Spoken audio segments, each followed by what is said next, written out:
போதுங்கிறார். ஒரு 10 வருடம் எண்ணத்தை பற்றி ஆராய்ச்சி பண்ண ஒரு மனுஷன். அவர் சொல்கிறார், எப்போதும் வால்பாறையிலேருந்து வரக்கூடிய ஒரு அன்பர் அவர் மகரிஷிக்கு வந்து அங்கேருந்து டீ தூள் கொண்டாந்து கொடுப்பார். சாயந்தரம் ஒரு குறிப்பிட்ட நேரம் அந்த டீ தூளை போட்டு குடிப்பாங்க மகரிஷி. குடிச்சிட்ருக்காங்க. ஒரு 20-25 நாளில் டீ தூள் தீர்ந்து போச்சு. கரெக்டாக டீ போடுமா அப்படின்னு உள்ளே இருக்க அம்மாட்ட சொல்கிறாங்க. ஐயா டீ தூள் தீர்ந்து போச்சுங்கிறாங்க. மகரிஷிக்கு வந்து அந்த டீ குடித்த அந்த 20-25 நாள் அந்த பழக்கம் டபக்குன்னு அது மேலே அவர் யோசனை போகுது. அந்த டீ வந்து ஒரு குறிப்பிட்ட நேரம் ஒரு மனசுக்குள்ளே இன்றைக்கி டீ இல்லை அப்படிங்கிற அந்த எண்ணம் ஓடிக்கிட்டே இருக்குது. அதுதான் அவர் சொல்கிறார் பிரதிபலிப்பு பதிவு. நான் அந்த டீக்கு அந்த சுவைக்கு என்னுடைய நாக்கு வசப்பட்டுருச்சு.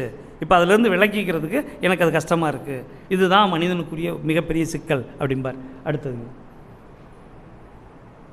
ஸோ அதனால தான் மகரிஷி ஒரே வார்த்தையில் நமக்கு சொல்லிட்டாங்க, இரண்டொழுக்க பண்பாட்டின்படி நம்முடைய செயலை எல்லாத்தையும் பொருத்தி பார்த்துக்கிட்டு நம்ம முடிஞ்ச அளவுக்கு செஞ்சோம் அப்படின்னா நம்முடைய விளைவுகள் எல்லாமே வேறு எதையுமே நம்ம பார்க்க வேணாம்.